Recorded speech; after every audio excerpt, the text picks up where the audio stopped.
Ciencias, biología, la evolución en acción.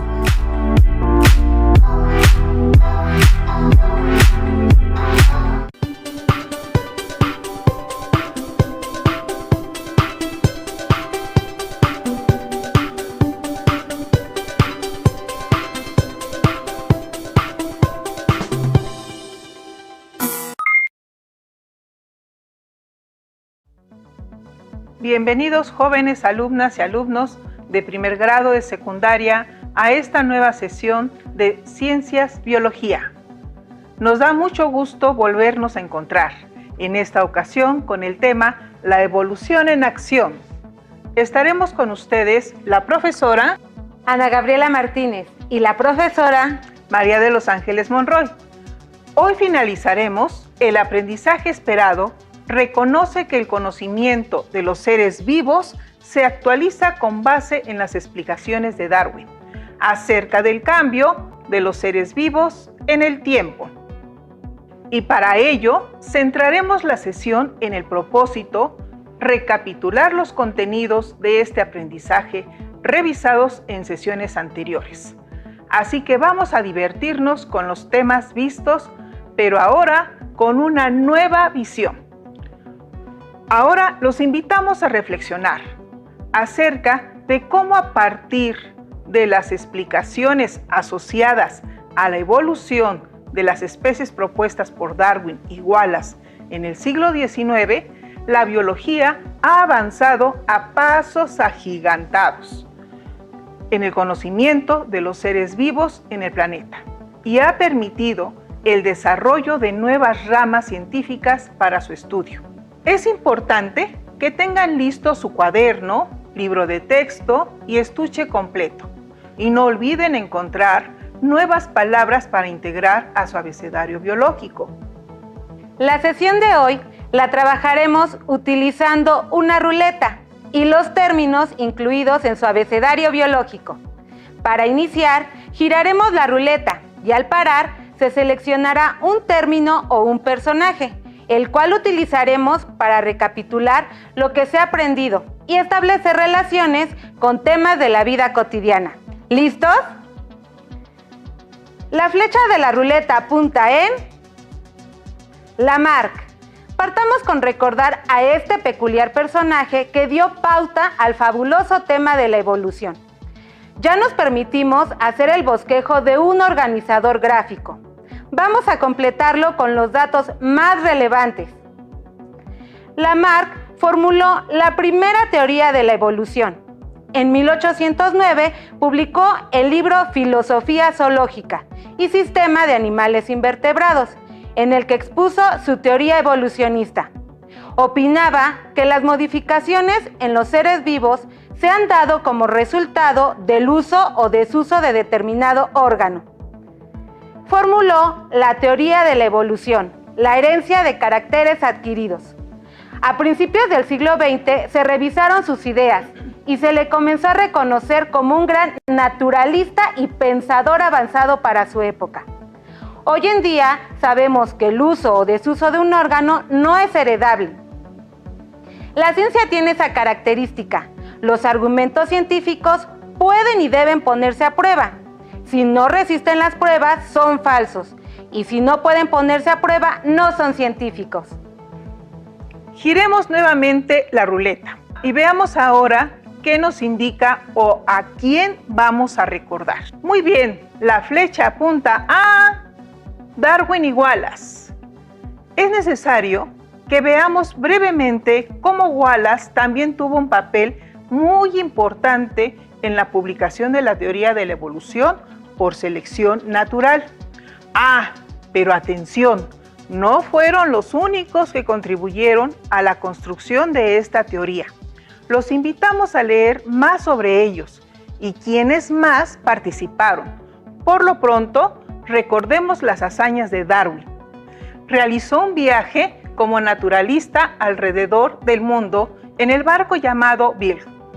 Realizó una expedición en el archipiélago de Galápagos, que fue todo un laboratorio para sus observaciones que sirvieron como base de su teoría. En 1859 publicó su libro titulado El origen de las especies, donde expuso su trabajo. Explicó que en la naturaleza los organismos de una población presentan variaciones y nacen más de los que sobreviven, pues se tienen que enfrentar a depredadores, enfermedades, hambre, competir por los recursos que son limitados en una lucha constante, donde los mejor adaptados al ambiente sobreviven y se reproducen. Ahora veamos quién fue Alfred Russel Wallace y cómo fue su participación en este hecho. Nació en 1823 y falleció a los 90 años en 1913. También era inglés. Desde muy joven se dedicó a estudiar la naturaleza. Fue naturalista, geógrafo, antropólogo, biólogo y prácticamente la mayor parte de su vida explorador. Observó la distribución geográfica de las especies animales, por lo que es considerado el padre de la biogeografía. Él realizó investigaciones en el archipiélago malayo, donde permaneció desde 1854 hasta 1862. Esto le permitió elaborar de forma independiente su propia teoría de la evolución. En junio de 1858, Darwin recibió un manuscrito de Wallace que contenía la exposición de la teoría de la evolución por selección natural. Se le había adelantado. A continuación, Darwin se puso a escribir un libro en el que plasmó sus ideas, aportando una gran cantidad de datos. Había nacido el origen de las especies. La cuestión se solventó cuando ambos se pusieron de acuerdo y publicaron de manera conjunta ante la Sociedad Linneana de Londres en 1860 un artículo en donde propusieron una explicación evolutiva basada en la idea de la selección natural. Aquí recordamos cuáles fueron sus aportaciones, pero ¿cómo trascendieron en la historia? Desde la muerte de Darwin en 1882 hasta principios del siglo XX, el darwinismo se apagó lentamente. El no poder explicar los mecanismos de la herencia parecía que condenaban la teoría a su propia extinción. Sin embargo, el redescubrimiento de los trabajos de Mendel sobre la herencia biológica hizo posible el resurgimiento del darwinismo. Fue hasta la década de los 30 del siglo XX que se integra la teoría de la evolución por selección natural como motor de la evolución con las leyes de la herencia mendeliana, ahora llamada teoría sintética, también conocida como neodarwinismo, que ha sido enriquecida con las leyes de la genética y evidencias de distintas ramas de la biología, como la paleontología, embriología, biogeografía, taxonomía, bioquímica, anatomía, entre otras.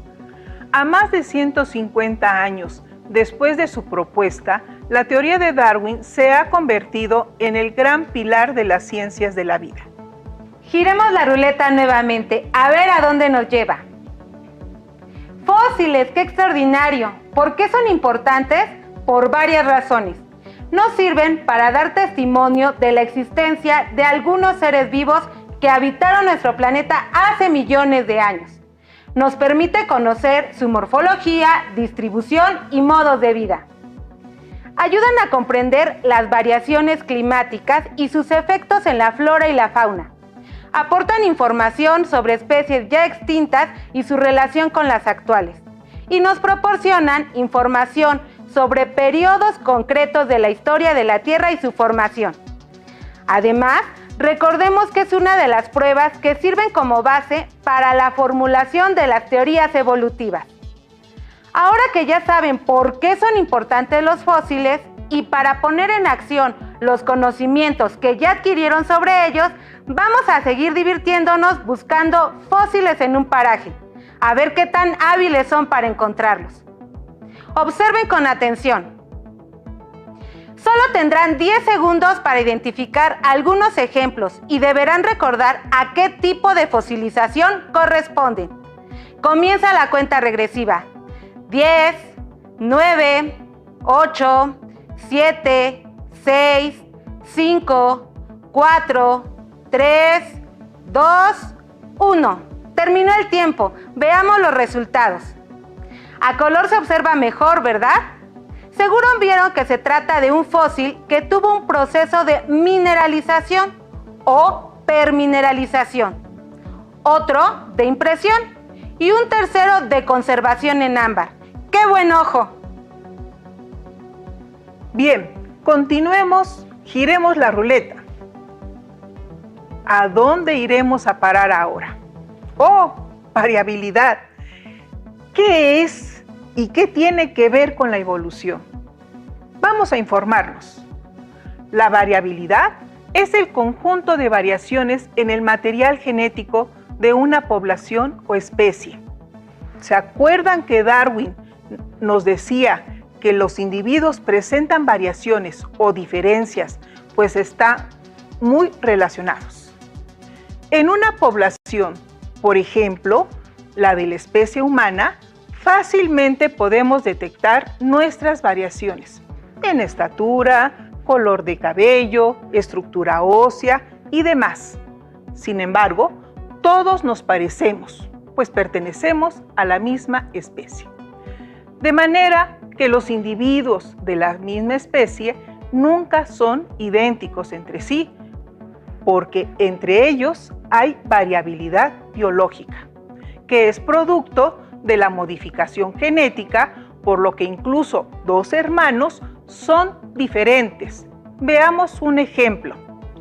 En la boca hay unas estructuras que la mayoría de los humanos padecemos por ellas. ¿Cuáles son? Las muelas. ¿Las muelas? Las muelas del juicio. Actualmente, en la especie humana, las muelas de juicio son un enigma. Existen personas que nacen sin ellas y hay personas que cuentan con ellas, aunque pueden no salir. Los paleontólogos han estudiado por décadas fósiles dentarios para interpretar los datos que nos puedan dar información de nuestros ancestros y línea evolutiva.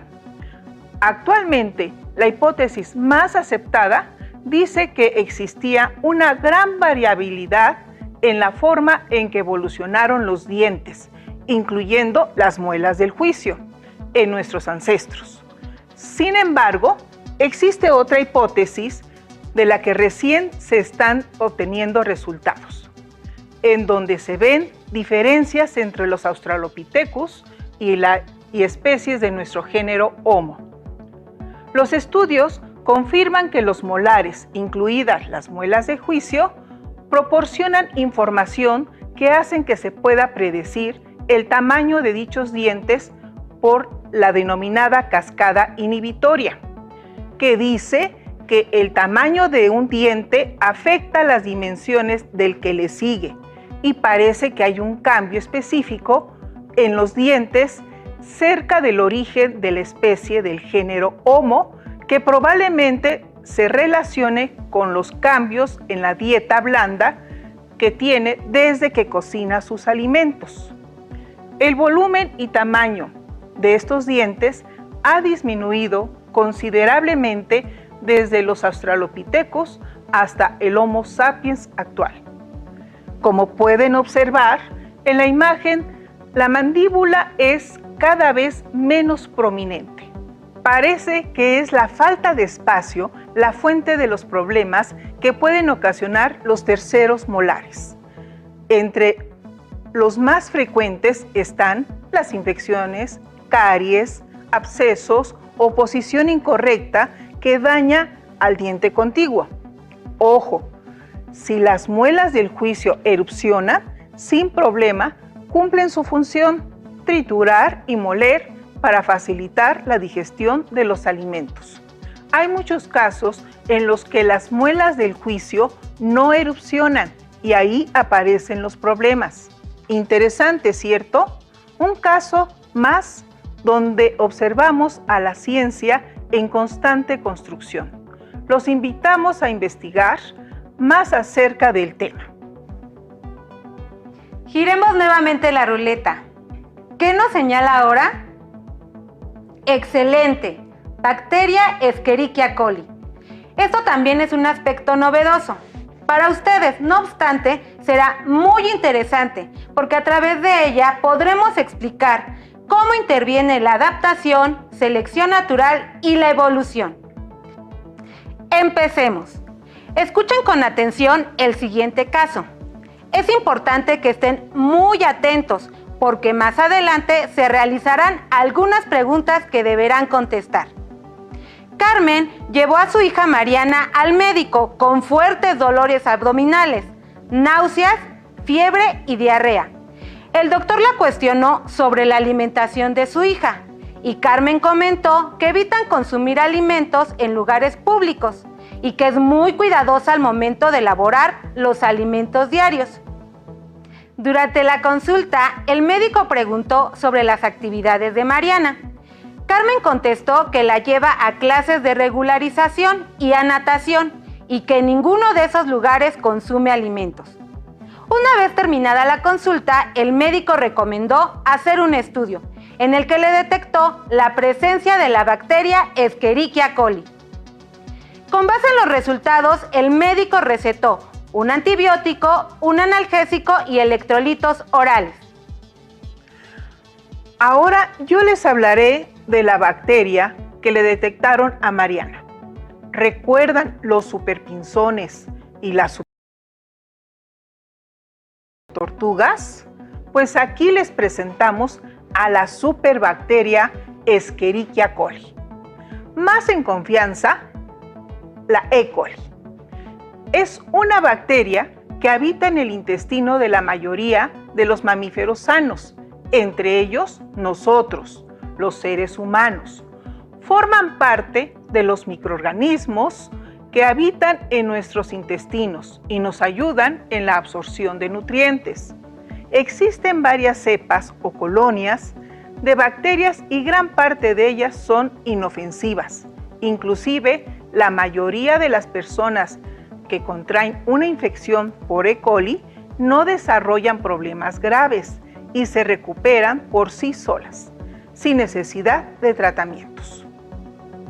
Entonces, ¿por qué preocuparnos por ella? Bueno, pues resulta que algunas son patógenas, es decir, causan enfermedades en el ser humano, como la cepa O157H7, la cual produce una toxina que daña el revestimiento interno del intestino grueso, lo que provoca fuertes dolores estomacales, vómito, cansancio, fiebre y diarrea. Pero, ¿cómo es que infectan al ser humano?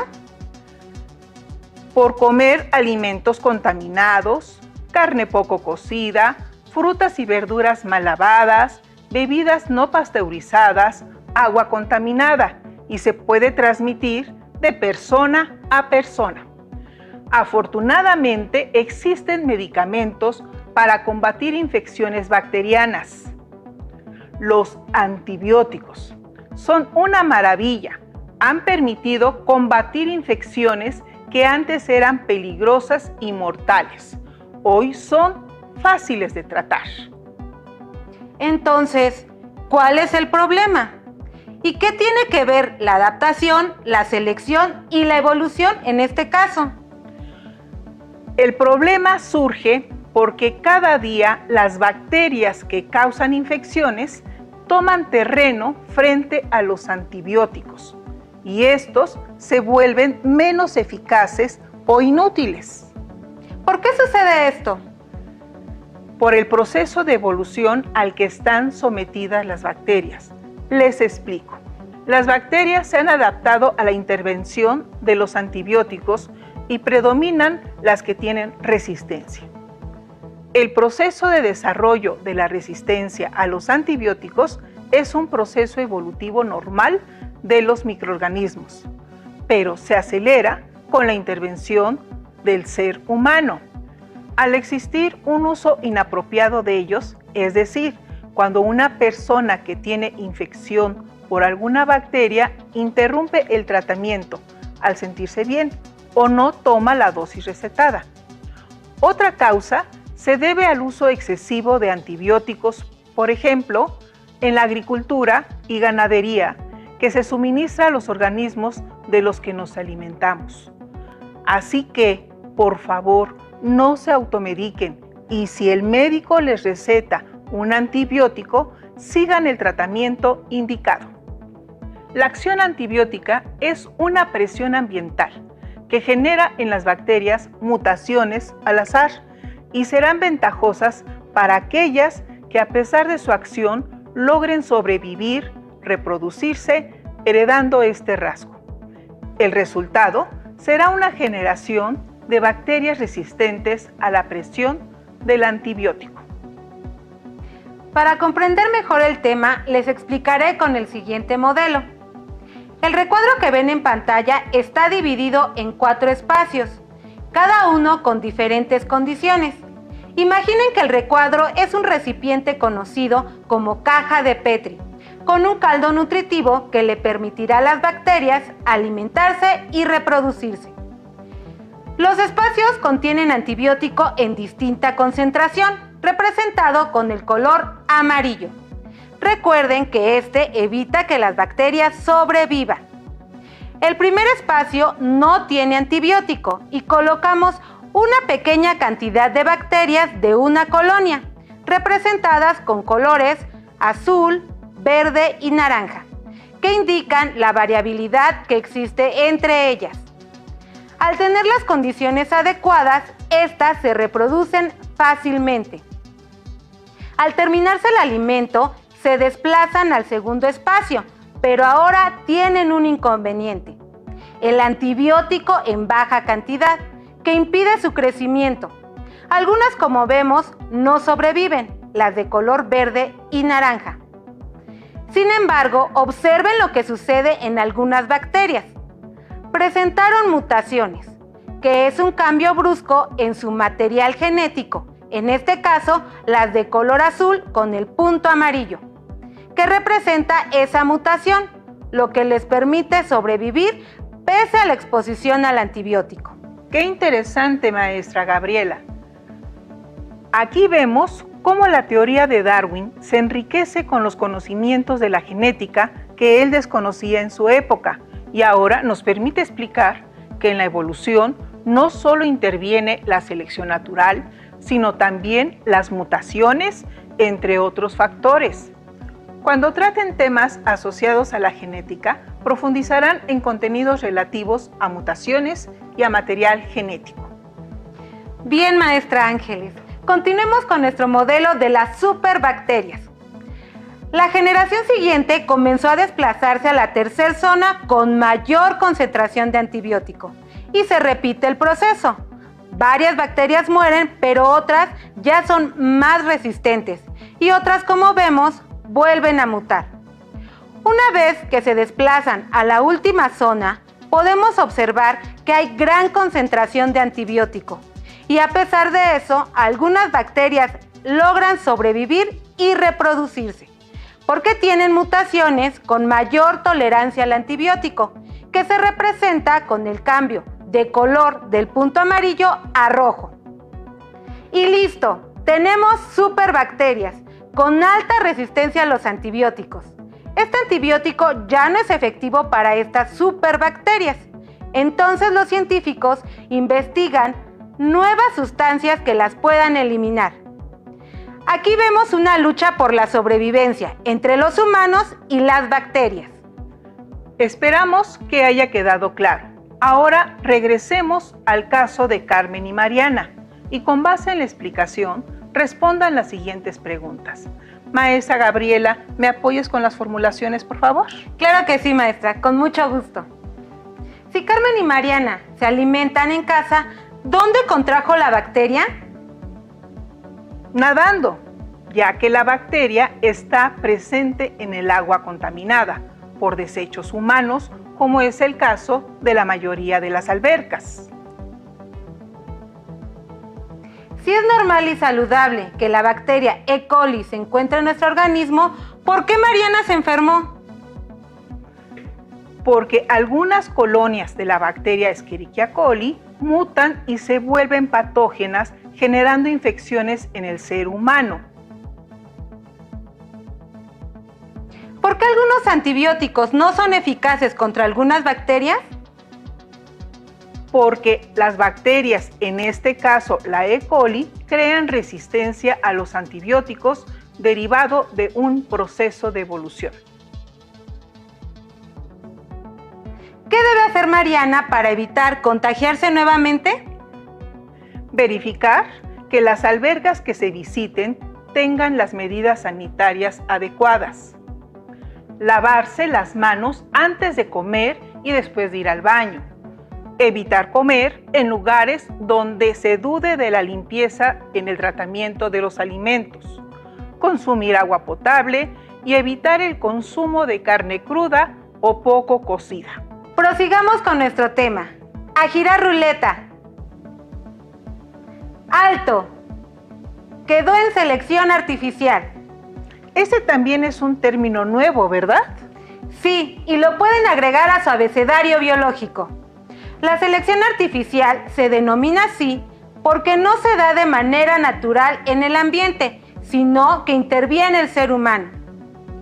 Es un método donde el ser humano, de acuerdo con sus necesidades, elige las características que desee de algunos organismos.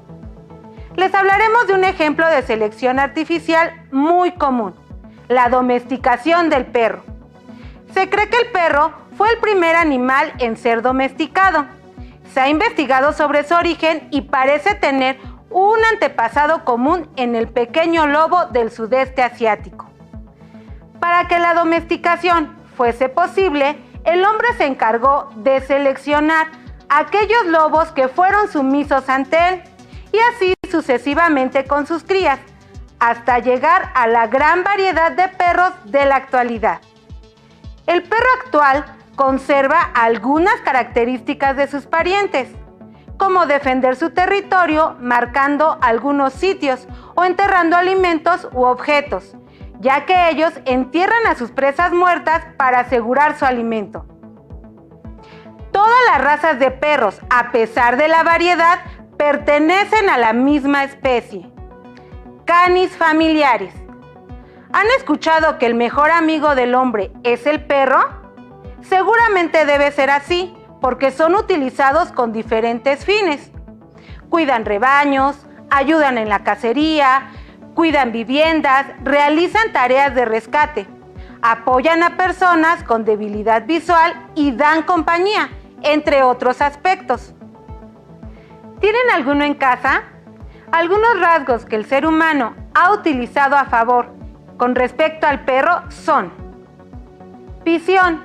Son sensibles a objetos en movimiento y tienen excelente visión nocturna.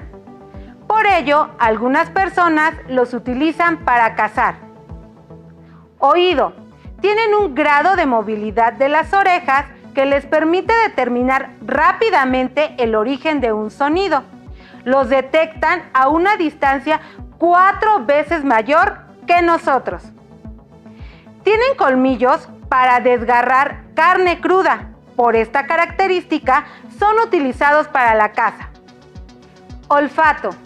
Su percepción de los olores es excelente, pues el cerebro canino es dominado por la corteza olfativa. De ahí que sean utilizados para buscar personas. ¡Qué interesante!, ¿verdad? El ser humano y el perro, sin duda alguna, guardan una estrecha relación.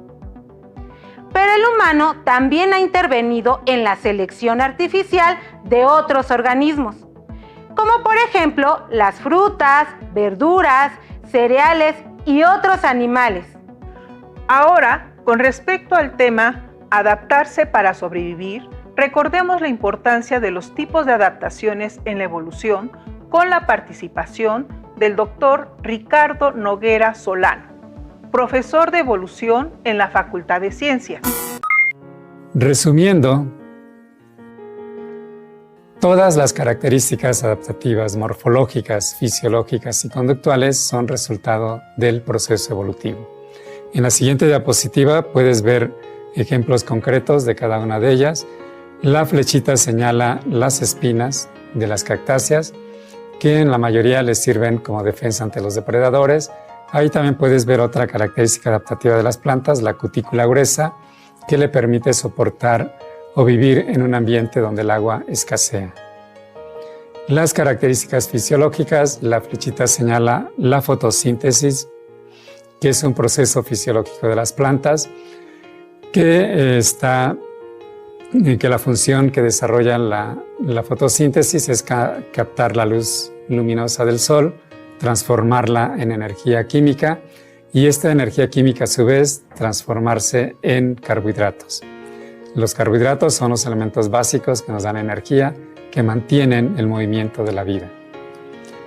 En la siguiente flechita señala la conducta, que es una característica adaptativa generalmente en animales, que les permite vivir cohesionados, vivir en sociedad para protegerse, para conseguir alimento, para cuidar a las crías, etc. Resumiendo, esas tres características adaptativas, morfológicas, fisiológicas y conductuales, son resultado del proceso de la evolución. Para que recuerden, anoten los tipos de adaptaciones y mencionen cuál es el papel de las adaptaciones en la evolución. Verifiquemos. Seguramente anotaron adaptaciones morfológicas, fisiológicas y conductuales y su importancia en la evolución. Ya les sugerimos el concepto de selección artificial para integrar a su abecedario biológico y si gustan pueden agregar otros. Para finalizar, escuchemos al especialista Ricardo Noguera Solano, que nos dará una recapitulación del aprendizaje estudiado el día de hoy. Veremos cómo ocurre exactamente ese fenómeno en la naturaleza. Primero, tenemos que reconocer estos dos hechos: crecimiento exponencial de las especies, de las poblaciones y limitación de los recursos. Te explico. El crecimiento exponencial de las especies se refiere a que todas las especies en general dejan mucha descendencia. Siempre se están reproduciendo, siempre están naciendo individuos. Y si un solo individuo de cualquier especie que habita el planeta se reprodujera sin que muriera ninguno de esos individuos, en 500 años el planeta estaría poblado por completo por esa especie. El segundo elemento es que los recursos son limitados. El área de espacio donde viven, los nutrientes, los alimentos, etcétera, siempre son limitados. En el siguiente momento, en el proceso evolutivo, interviene la variación o las diferencias individuales. Es un hecho que todos somos diferentes. Tú eres diferente a tus papás son diferentes a tus abuelos, y así puedes ver en cualquier especie que no hay dos individuos iguales. Esas diferencias nos permiten sobrevivir o reproducirnos en determinados momentos del proceso evolutivo. Ya mencionamos que hay limitantes en los recursos.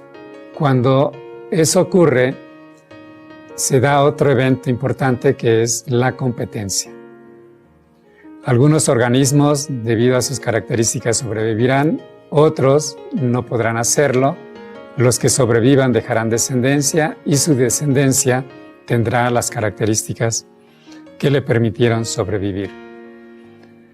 De eso resulta lo que llamamos supervivencia diferencial. Y ese proceso repetido una y otra vez a lo largo de las generaciones da como resultado lo que llamamos evolución. En 3.800 millones de años, el proceso repetido una y otra vez ha generado la diversificación de las especies. Les pedimos que anoten cuáles son los aspectos fundamentales que se dan en el proceso evolutivo. Seguramente identificaron los siguientes aspectos: crecimiento exponencial, recursos limitados, propósito y reflexionar cómo se ha ido construyendo la teoría de la evolución por selección natural con la participación de muchos científicos desde épocas pasadas y actuales. Algo muy interesante que vimos, maestra Gabriela, es que conocimos algo de la vida de aquellos personajes que han intervenido en la teoría de la evolución, que el conocimiento científico se construye poco a poco y que las personas que lo hacen contribuyen con aciertos y con errores. Con esto terminamos. Les agradecemos que nos hayan permitido estar con ustedes, así como su participación en las actividades. Esperamos que hayan aprendido mucho y también disfrutado. Nos vemos pronto. Si tienes dudas